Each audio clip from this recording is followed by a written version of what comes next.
आप में से कितने लोग हैं जो बहुत एक्साइटेड हैं आज के सेशन को लेकर के? तो अब मैं जैसे ही आपको नाम बताऊंगा उनका, जो हमारे आज के गेस्ट हैं, तो आपका जो एक्साइटमेंट लेवल है वो और बढ़ जाएगा। ये बताने से पहले कि गेस्ट कौन है, मैं आपको थोड़ा सा बताता हूं YouTube के बारे में। YouTube में क्या है कि पूरे वर्ल्ड की अगर बात करी जाए तो करोड़ों चैनल्स हैं जो अलग अलग जॉनर्स में हैं, अलग अलग कैटेगरीज में हैं। उसमें से दो बड़ी कैटेगरीज हैं, मोटिवेशन और एजुकेशन। पूरे वर्ल्ड में जो वर्ल्ड का नंबर 1 मोटिवेशन चैनल है वो मेरा है, और जो वर्ल्ड का नंबर 1 एजुकेशन चैनल है किसी इंडिपेंडेंट क्रिएटर का, वो उनका है, जो कि हमारे गेस्ट हैं। उनके 17 मिलियन से ज्यादा सब्सक्राइबर्स हैं। Please give an energetic and warm welcome to the one and only Khan sir.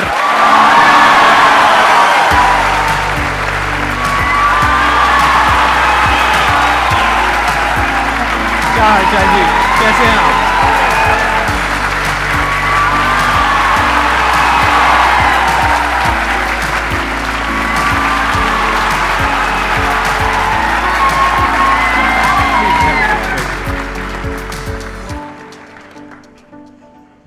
इससे पहले कि ऑडियंस आपसे कुछ पूछे या इंटरेक्ट करे, मेरे माइंड में एक क्वेश्चन है आपके लिए जी। जो बच्चे हैं वो आपके इतने दीवाने क्यों हैं, इतने पागल क्यों हैं आपके पीछे? मतलब मेरे कमेंट सेक्शन में भरा पड़ा था, खान सर कब आएंगे, खान सर कब आएंगे। मतलब ऐसा क्या जादू कर दिया आपने बच्चों के ऊपर? ये सवाल हम आपसे भी पूछते हैं, हमारे पे भी इतना कमेंट आया, इतना मेरे तो ऑफिस में लोग चले आए कि सर कब जा रहे हैं। अच्छा।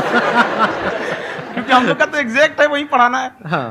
तो देखिए, हम लोग का मेन है कि बच्चों को जो जरूरत रहती है कि अगर लड़का पढ़ने आ रहा है ना, उसके मन में कोई डाउट ना रह जाए। हम उसको कहते हैं कि हम तुम्हें पढ़ा रहे हैं, दम है तो भूल के दिखाओ, याद करके नहीं।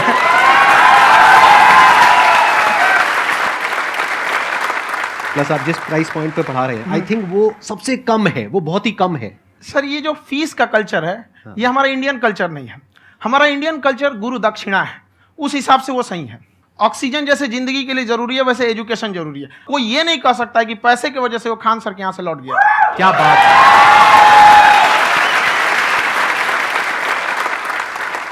मैंने देखा कि आपका ये जो चैनल है कि ये पिछले 3 साल के अंदर अंदर ही ग्रो किया है। हमको जब चैनल शुरू हुआ तो एक दिन में हम 4-5 वीडियो बनाए।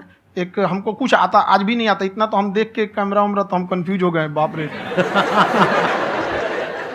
तो हम एक ही दिन में वीडियो शूट किया, पढ़ाने वाला टॉपिक था हमको। उसके बाद कभी वीडियो नहीं, 6-7 वीडियो एक ही बार शूट कर लिए। और एक जो थे जिनका कैमरा वगैरह था, मेरे पास कैमरे भी नहीं थे उस टाइम, और कैमरा 35,000 का था, तो 6 महीना इसी में लग गया। जो 35,000 इसी में फंस जाएगा। तो उनके कैमरे से शूट किए, उन्होंने कोई चार्ज लिया, उसके बाद हम छोड़ ही दिए। लॉकडाउन लगा, तब हम कहें आप कैसे पढ़ाएंगे, वो तो 1 दिन 2 दिन करते करते अचानक लंबा हो गया। तब हमको याद आया कि ओहो, मेरा एक चैनल भी है वहाँ पे। तो उस समय उस पर लगभग 30,000 सब्सक्राइबर हो चुके थे। तो जैसे लॉकडाउन लगा तो उस पर पढ़ाना चालू किया, और पता नहीं क्या लोगों को पढ़ाई में इतना इंटरेस्ट आ गया कि आपका स्टाइल ऐसा है थोड़ा सा। आप आई थिंक पढ़ाई के साथ साथ में जो बीच बीच में आप थोड़ा बहुत छोड़ते रहते हैं ना, मतलब जो एंटरटेनमेंट चलता रहता है। ये बात हम देखिए, जब हम गुलाम थे ना, तो अंग्रेजों ने एक चाल चला था कि भारत को हम फिजिकली गुलाम रखेंगे 100-200 साल, मेंटली 1000 साल कर देंगे। उन्होंने पढ़ाई का मॉडल चेंज कर दिया। उन्होंने ऐसा डिजाइन किया कि ये टीचर की रिस्पॉन्सिबिलिटी है, वो पढ़ा के चला जाए। टीचर की रिस्पॉन्सिबिलिटी यहाँ खत्म नहीं हो जाती। पढ़ाना तो कोई भी पढ़ा सकता है, टीचर की इससे बड़ी रिस्पॉन्सिबिलिटी होती है उसे समझाना। वो समझा कि नहीं समझा। अगर लड़का आपके समझाने के बाद डाउट रह गया तो ये आपकी गलती है। लड़का हमसे पूछता है, सर इतनी भीड़ है आपके पास, तो कहते सर डाउट कैसे पूछेंगे? हम कह रहे यार, तुम्हारा डाउट बचेगा तब ना पूछेगा तुम डाउट यहाँ पे।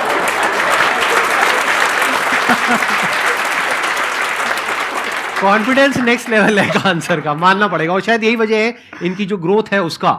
किसी ने शायद सपने में भी नहीं सोचा होगा कि पिछले 2 साल के अंदर अंदर जो आपके चैनल की ग्रोथ हुई है, जैसे आप खुद ही बता रहे हैं कि लॉकडाउन के टाइम पे आपके 30,000 के करीब सब्सक्राइबर्स थे, आज की डेट में 17 मिलियन है। और मेरा एक क्वेश्चन और है, इससे पहले कि ऑडियंस में से आपसे कोई क्वेश्चन पूछे, कि कई बार आप ऐसे भी टॉपिक्स टच करते हैं जो थोड़े से कंट्रोवर्शियल हैं या थोड़े से सेंसिटिव हैं, जिसके ऊपर बात करने की हिम्मत आई थिंक बहुत ही कम लोगों में है। तो आपको कभी ये नहीं लगता है कि कहीं ज्यादा तो नहीं हो रहा है, इसको थोड़ा रोक देते हैं, थोड़ा कम कर देते हैं? क्योंकि कोई लाइन ही नहीं है वैसे तो बोलने को, तो आप कुछ भी बोल दो, कितना भी बोल दो। हुई है कंट्रोवर्सी बहुत बार। एक्चुअली बचपन से हमको फौज में जाना था, और फौज वालों के लिए ये सब मायने नहीं रखता। उसको करना है मतलब करना है, तुम सामने कुछ भी रहो, डजंट मैटर।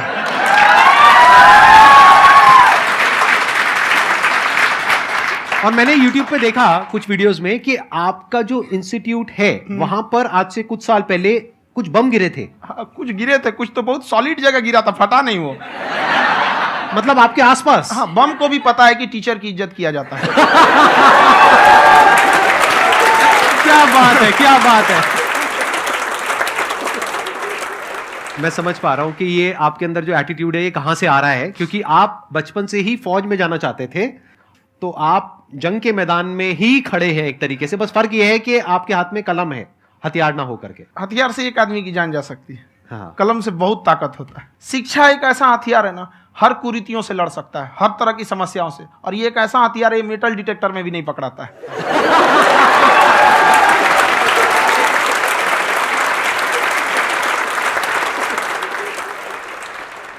मेरा क्वेश्चन ये है कि अभी प्राइवेट ऑर्गेनाइजेशंस में पीटने का, पनिशमेंट का ये सिस्टम जो है खत्म हो गया है। हम आपके वीडियो में देखे हैं सर कि आप एक बड़ा सा रोल रखे रहते हैं, पुलिस है ना? वाला लाठी है वो, पुलिस वाला लाठी है, और स्टेज पे बुला के बच्चों को उसी से धुनाई शुरू कर देते हैं मस्त एकदम से, है ना?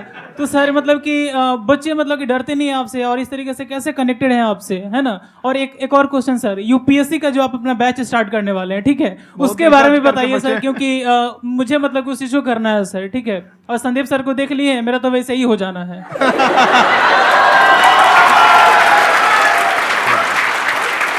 क्या हो जाना है? मेरा पूरा कंप्लीट करो। I'll be an IAS officer next year because I have seen you, sir. My day is like complete, sir. All the best. Thank you so much, sir. Thank you. पूरा बोला करो। हाँ। Thank you. देखिए, लड़कों को जहां तक पीटने की बात है, जब पढ़ाने की बात आएगी तो उसको हम पूरे बेहतरीन ढंग से पढ़ाएंगे। लेकिन जब सजा देने की बात आएगी ना, तो वो भी बेहतरीन ढंग से होगा। ऐसा थोड़ी होगा कि बस एक ही चीज बेहतरीन ढंग से होगा। और डर का होना बहुत जरूरी है। ये डर भी अपने आप में एक मोटिवेशन है, क्योंकि जब आपके अंदर एक थोड़ा सा डर रहे ना, तो डर के भागिए मत। एक ऐसा डर जिसको आप लगे कि नहीं नहीं थोड़ा सा और करने की जरूरत है, फिर तो ये हम इसको क्रॉस कर जाएंगे यहाँ पर। तो लड़कों के अंदर ये डर बनाना भी जरूरी रहता है। और रही बात यूपीएससी वाले की, जो आपने बोला, बहुत सारे लड़के वेट कर रहे हैं यूपीएससी की, क्योंकि 2-2.5 लाख फीस सारे लोग एफोर्ड नहीं कर सकते। और हमारा वही रहता है, हम तो ज्यादातर हमारे स्टूडेंट देखेंगे तो किसी के रिक्शा वाला, सब्जी वाला, यही लोग, इनको तो 2.5 लाख रुपया, इनके पास पूरी संपत्ति नहीं होती है, फीस कहाँ से भरेंगे वहां पे, उसके बाद रहेंगे कहाँ से? तो ऑल ओवर इंडिया से, कश्मीर से कन्याकुमारी तक, गरीब से गरीब भी लड़का उसको पढ़ सकता है। यही कुछ 1000 रुपये मंथली, 12-14 हजार साल का पड़ेगा, खत्म हो जाएगा इतना में।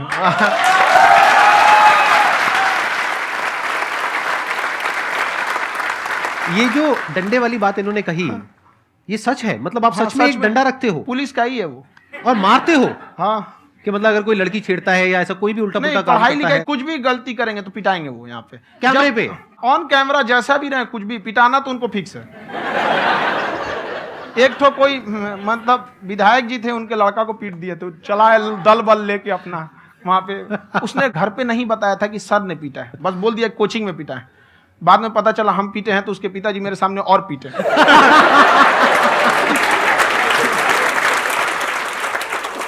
सर आपका सबसे बड़ा डर क्या है, आप दोनों का? फौजी को डरे नहीं लगता है, बाकी अब सर से पूछिए। आज के सेशन से पहले कोई डर नहीं था, लेकिन अब मुझे इनकी डंडे वाली कहानियां सुन करके डर लग रहा है कि कहीं मैंने गलती से कुछ बोल दिया अरे ऐसा और नहीं। इन्होंने कहीं पीछे कुछ रखा हुआ है, और यही आ करके अगर इन्होंने मेरी पिटाई कर दी तो बहुत बुरा हो जाएगा। तो इसलिए हमको थोड़ा डर लग रहा है।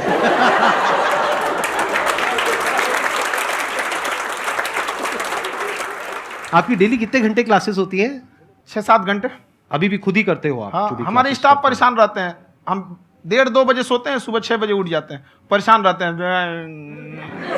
यार इतना क्यों करते हो, है ना? कभी क्योंकि उनको भी साथ साथ लगना पड़ता है ना। उनको साथ साथ लगना पड़ता है। हम जग गए तो कोई सोया थोड़ी रहेगा, परेशान रहते, दिन में सोते ही नहीं है वो बेचारा, कहीं कहीं जाके सोते रहता है। तो हम सीट बांध दिए कि भाई तुम इस समय सो जाना, तुम इधर सो जाना। आपकी शादी हो गई या नहीं हुई अभी? मेरी खुशहाली देख के आप आइडिया लगा सकते हैं।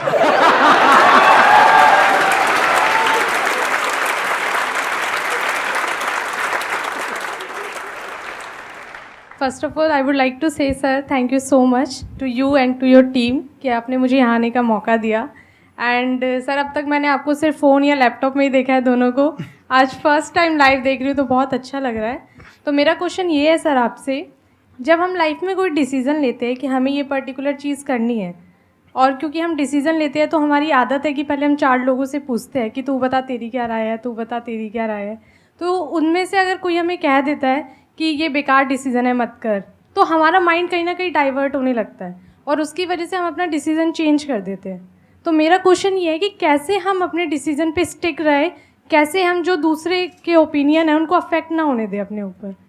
दूसरे से सलाह लेने से पहले एक बार खुद उस पर रिसर्च कर लेना चाहिए, ताकि आप सामने वाला क्या सलाह दे रहा है आपको समझ में आना चाहिए। यहाँ पर ऐसा नहीं है कि कई बार ऐसे होते हैं कि दूसरे वाले को एक्सपीरियंस होता है, तो अगर आपको पहले से आइडिया है, उसके बारे में आप बेहतरीन ढंग से रिसर्च किए हैं कि क्या इसमें प्लस पॉइंट है क्या निगेटिव है, उसके बाद आप किसी से सलाह लेने जाइए। ये नहीं कि मन में आया सीधा बता गड़बड़ा जाएगा। तो वहाँ पे पहले आपको R&D करना पड़ता है, समझ में आया कि नहीं। और जिंदगी हो या गाड़ी, जीतेगा वही जो टाइम पे गियर चेंज कर रहा है। तो डिसीजन चेंज करना बहुत ज़्यादा गलत नहीं है। इन्होंने बहुत अच्छी बात कही है और मैं इसी बात में थोड़ा सा और ऐड ऑन करूंगा कि ये जो आपने कहा ना कि अपने डिसीजन पे स्टिक कैसे रहें, ये कोई अच्छी क्वालिटी नहीं है, क्योंकि टाइम टू टाइम आपको अपने डिसीजंस को चेंज करना होता है। जैसे आपने 4 लोगों से डिस्कस किया, कोई इंसान कुछ पॉजिटिव बोल रहा है, कोई नेगेटिव बोल रहा है, उससे फर्क नहीं पड़ना चाहिए। डिपेंड ये करता है कि वो जो बोल रहा है उसका बेसिस क्या है। क्या वो किसी नॉलेज या एक्सपीरियंस के बेस पे बोल रहा है या ऐसे ही कुछ भी बोल रहा है? ऐसे ही बोल रहा है तो फिर उसकी बात पे ध्यान क्यों दे रहे हो? अगर किसी नॉलेज या एक्सपीरियंस के बेस पे बोल रहा है, फिर चाहे वो पॉजिटिव बोल रहा है चाहे नेगेटिव बोल रहा है, दोनों ही मायने रखता है। उसके बाद में रिसर्च करनी है और फिर रिसर्च करने के बाद में फाइनल डिसीजन अपना खुद का होना चाहिए। अब वो डिसीजन उससे अलग भी हो सकता है जो आपने पहले लिया था, और वो सेम भी हो सकता है। सर मेरा क्वेश्चन दोनों से है आपसे, how to deal procrastination and laziness. हमारा ब्रेन है ना, ये बहुत आलसी टाइप का है, इसको आराम खोजना पसंद है। अब थोड़ा सा भी अब इसको आराम की ओर लेके चले गए ना तो फिर उधर ही रहेगा। आप सोचेंगे 10 मिनट आराम कर लेते हैं ना, तो 10 मिनट 2 घंटा बना देगा। उसको टॉर्चर कीजिए, चल 10 मिनट बाद में। उसको आप उस पर हावी में, वो कह रहा है कि हमको आराम चाहिए, आपको हाँ आराम मिलेगा, पहले काम फिर मिलेगा आराम। तो आप उसके हिसाब से मत चल। आपका मन कर रहा है थोड़ा सा देख लेते हैं, कोई नोटिफिकेशन आया, आप कोई काम कर रहे हैं, क्यों पहले काम कर लीजिए, बाद में देखिएगा ना नोटिफिकेशन। आप हावी मत होने दीजिए यहाँ पे। अगर आप 5 मिनट भी थोड़ा सा लूज पड़े ना, थोड़ा सा कमर सीधा कर लेते हैं, 2 घंटा बर्बाद कर दिया आपको। हावी मत होने दीजिएगा उसको अपने ऊपर। प्रोक्रेस्टिनेशन को तोड़ने का एक ही तरीका है, सबसे छोटे लेवल पे ले जा करके उस गोल को तोड़ दो। यानी वो गोल बहुत बड़ा है, उसको ब्रेक डाउन करो, उसके सबसे पहले स्टेप पे आ जाओ कि उसको अचीव करने का सबसे पहला स्टेप क्या है। जैसे गाड़ी चलाना सीखना है, उसका सबसे पहला स्टेप क्या है। अगर घर में कोई नहीं है सिखाने वाला या सिखाने वाली, तो बाहर जा करके जो गाड़ी का ड्राइविंग स्कूल है उधर जा करके पैसे दे दो। अब फंस गए ना तो फंसा दो अपने आप को। दिमाग ये लगाओ कि अपने आप को कैसे फंसाया जाए। जब हम फंस जाते हैं ना तो फिर हमको वो काम करना ही पड़ता है। Then there is no looking back. जब तक आप सोच रहे हो तब तक सोच रहे हो, उसको बोलते हैं पैरालिसिस ऑफ एनालिसिस, कि आप सोचते चले जा रहे हो अपने माइंड में, मैं ये करूंगा वो करूंगा वो करूंगा वो करूंगा, और प्रोक्रेस्टिनेट हो रहा है, वो चीज टलती चली जा रही है। तो उसको छोटे से छोटे लेवल पे ब्रेक डाउन करके उसको कर दो, दैट इज नंबर 1। और जैसे ही करना शुरू करते हो, कोशिश करो कि उसको जब तक कि आप सही से नहीं कर लेते हो उसको छोड़ना नहीं है, तो आपकी लेजीनेस भी खत्म हो जाएगी। कई लोगों को तो हमने देखा है जो सप्ताह में कुछ भी नहीं करता, वो भी संडे को आराम कर रहा है।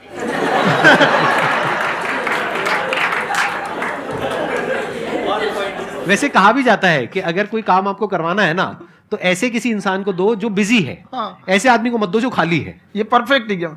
किसी को भी आप देखिएगा जिसको आप कहते हैं कि मतलब थोड़ा ठीक ठाक आप समझते हैं कि नहीं ये बहुत आगे निकल, वो एक काम को खत्म करने के बाद कभी आराम नहीं करेगा। एक काम खत्म हुआ उसको लगेगा हाँ एक खत्म हो गया, अब दूसरा करना चाहिए। और वही जिसको देखिएगा एक खत्म हो गया और आराम करना चाहिए, कभी नहीं, लाइफ में आखिरी सांस तक। सर यहाँ पे सब हिंदी में पूछते हैं, इंग्लिश में पूछते हैं, मैं भोजपुरी में पूछूं? जौन भाषा ठीक लगे तोने में पूछ दो। हाँ सर।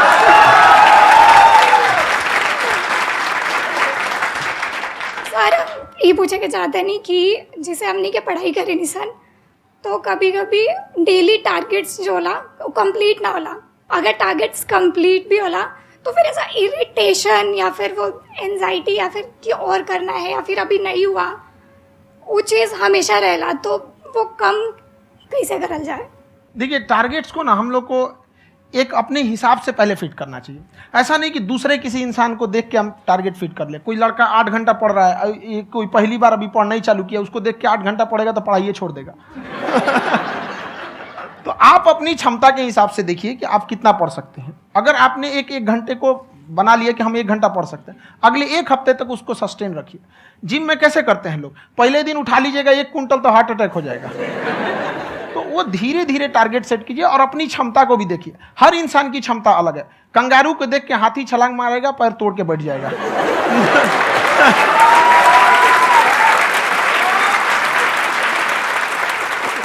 अब संदीप सर का मोटिवेशन देख के इसका मतलब क्या कि ट्रेन के आगे खड़ा हो जाएंगे, ढकेल देंगे तुमको। हालांकि ऐसा कर देते हैं, लेकिन ऐसा करिएगा लोग नहीं, क्षमता पता होना चाहिए। आपके अंदर एंजाइटी हो रही है कि मैंने कर तो लिया है। आप ये नहीं कह रहे कि मैंने कुछ भी नहीं किया है फिर मेरे को एंजाइटी हो रही है। आप ये कह रहे हो मैंने काफी कुछ कर लिया है फिर भी एंजाइटी हो रही है कि कहीं कुछ छूट तो नहीं गया है। तो बेसिकली आपको ये देखना है कि अगर आपके अंदर ये एंजाइटी हो रही है, that means you are a very good student. आप एक अच्छे स्टूडेंट हो। क्यों? क्योंकि बहुत सारे स्टूडेंट्स तो ऐसे हैं उनको पढ़ने के नाम से एंजाइटी होती है। तो आपको एंजाइटी हो रही है कि मैंने पढ़ लिया, दिन में मानो 8 घंटे का आपने टारगेट सेट किया और 6 घंटे पढ़ लिया, या मान लो 8 घंटे भी पढ़ लिया, फिर भी एंजाइटी हो रही है कि मैंने 10 घंटे नहीं पढ़ा। तो ये तो अच्छी क्वालिटी है ना, ये तो एक ब्रिलियंट स्टूडेंट की क्वालिटी है। क्योंकि एंजाइटी उसी को होती है जो केयर करता है, जिसको परवाह है, उसी की तो एंजाइटी होती है। जैसे माँ को अपने बच्चे की, जैसे एक माँ को अपने बच्चे के, जैसे एक माँ को अपने बच्चे को लेकर के एंजाइटी होती है। हंस लो मजाक उड़ा लो मेरा। कोई बात नहीं, एडिट कर देंगे इसको हम। हाँ।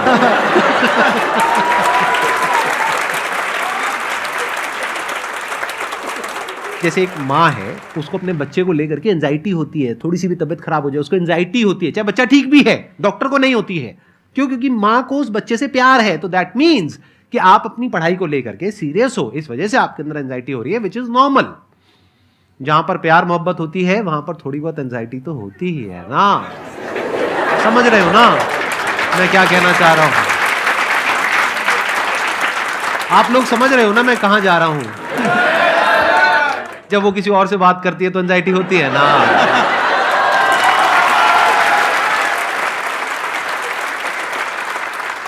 सर, आपकी स्टोरी हमने सुनी थी, तो एक टाइम आया था जब आप गंगा किनारे जाके बैठ गए थे। उस समय आपको कुछ समझ नहीं आ रहा था, तो उस समय मतलब आपने ये डिसीजन कैसे लिया कि अब आगे नहीं, यहाँ से वापस जाना है? रास्ता ही नहीं था। घर जाने के लिए एटलीस्ट 90 रुपए चाहिए थे, जेब में 40 रुपए थे। कैसे घर जाते हैं? और हम गंगा के किनारे चुपचाप बैठे बैठे हम कहें कि अब बहुत टेंशन हो गया, अब घर जाना चाहिए। रूम पे, तो किराए के रूम पे ही आदमी सारे लोग रहते। गए वहाँ पे तो रूम लॉक हो गया था। तुम खटखटाए तो ऊपर से गुस्सा से बोले जो ऑनर थे, क्या टाइम हो गया है? तुम कहे 9-10 बज रहा होगा। घड़ी देखिए तो 2 बज रहा था रात का, 2-2:30 बज गया था वहाँ। टेंशन में आप तो होता है, कई बार ऐसा समय आएगा कि लगेगा जैसे अब कुछ नहीं हो सकता है। तो इससे घबराना नहीं है। कभी कभी गुच्छे की आखिरी चाबी भी ताला खोल देती है। जो बातें आपने बताई कि घर में प्रॉब्लम्स ये तो बहुत लोगों ने फेस करी वहां पर। आप अकेले नहीं है, बहुत लोगों ने ये प्रॉब्लम्स फेस करी, बहुत तरह की प्रॉब्लम्स देखी, बहुत तरह की स्ट्रगल्स देखी, लेकिन वो सब इतने कामयाब नहीं हो पाए जितने कि आप हुए।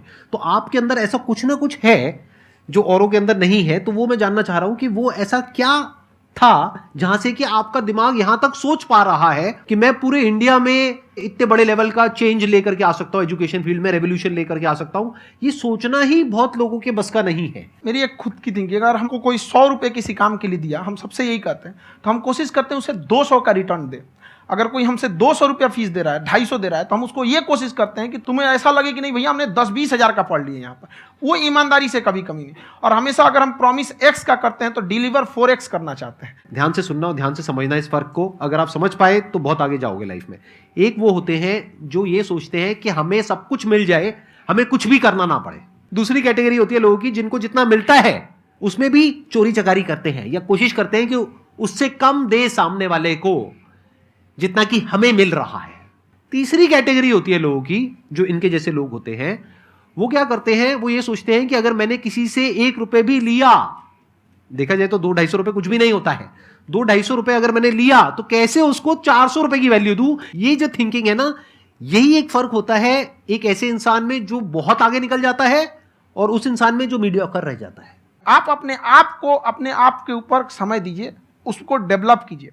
जब आप अपने आप के ऊपर खर्च करते हैं तो आने वाले समय में लोग गूगल पे आपको सर्च करते हैं। क्या बात है सर, ये आपने अभी बनाया है या ये कोई पुराना आपका वो है? बनते रहता है, इसे फ्लो में बन जाता है। आपके अंदर ना सर एक कवि छुपा हुआ है कहीं ना कहीं जो बाहर आना चाहता है। कभी ना कभी आपने सोचा होगा कुछ? हाँ, कभी कभी देखिए एक चीज है, संगत का बहुत अच्छा असर पड़ता है। ये चीज को हमेशा, संगति का मतलब लोग हल्के में ले लेते हैं। संगति का मतलब होता है संग संग गति। तो अच्छे लोग के साथ रहेंगे तो संग संग अच्छी गति होती जाएगी, खराब में रहेंगे तो ये भी होता है। बट अपने आप को थोड़ा सोचना चाहिए कि हम केवल जी के मर जाएं इसके लिए नहीं आए हैं। लोग कहते हैं कि सर नाम क्यों नहीं बताते अपना। हमारी एक ही सोच है कि जाने के बाद इस दुनिया से हमको मतलब एक चीज देना चाहते हैं स्टूडेंट्स को, कि वो याद करें कि इस पैसे की भाग दौड़ की दुनिया में हर कोई दोनों हाथ से लूटने में लगा है, खाली हाथ जाने के लिए ये सबको लगा है। तो हर कोई को ये सोचना चाहिए कि था कोई इंसान जो इतने कम फीस में इतनी शिक्षा जो महंगी थी, जो कमाने का रास्ता था, उसको भी एकदम कंपटीशन इतना कर दिया कि अब लोगों को अपनी फीस बढ़ाने में डर लगता है कि अरे यार, लड़का कमेंट करता है कि खान सर इतना ले रहे हैं, आप बहुत बड़ा टीचर हो गए।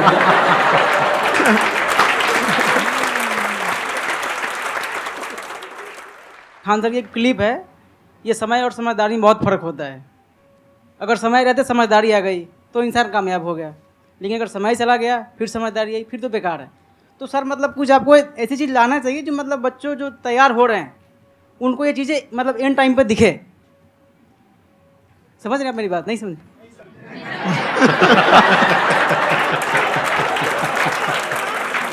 यही होता है सर, सर का मोटिवेशन ज्यादा हो जाता है। जब आप स्ट्रगलिंग फेज में हैं तो कम से कम चीजों को अपने ऊपर खर्च कीजिए, ज्यादा से ज्यादा सीखने में खर्च कीजिए। अगर आपको राजा बनने का शौक है तो गुलाम की तरह मेहनत करना सीखिए, तब राजा बनेंगे।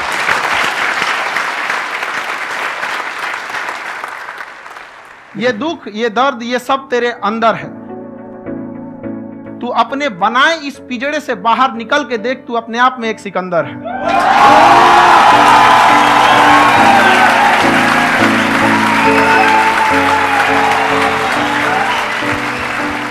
Thank you so much sir for coming. बहुत मजा आया मेरे को आपके साथ में इंटरेक्ट करके। आई एम श्योर आप लोगों को भी बहुत मजा आया होगा।